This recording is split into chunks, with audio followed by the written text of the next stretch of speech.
The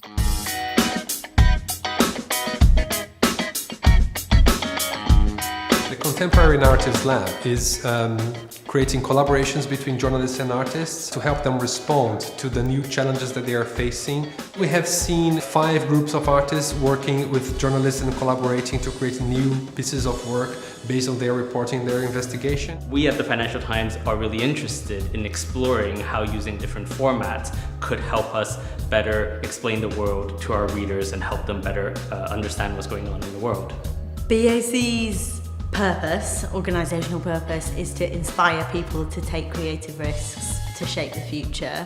We're interested in how different worlds come together, so we're interested in how the world of journalism, how they tell stories and how artists tell stories. Communities they still tell stories about can be then involved in that process of sharing stories, and how audiences can be involved in that process. So how the person who listens can actually be moulding and shaping the way in which the story is told. Each of the experiments has something that's reflecting on People's Palace Project's range of work we do.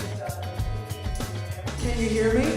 The excitement for me was seeing stories told with completely different frames, stories that I'd read in the Financial Times. Speaking as a theatre artist, there's something about how to connect very directly with an audience.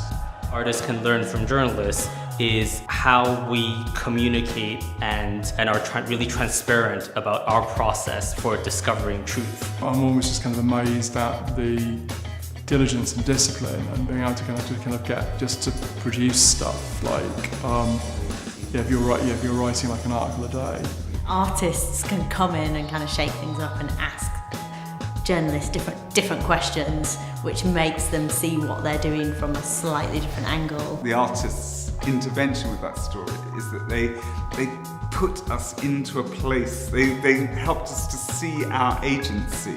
What does it matter if my thoughts get lost in this hybrid existence? They're kind of similar kind of like investigative passions, different ways of doing it.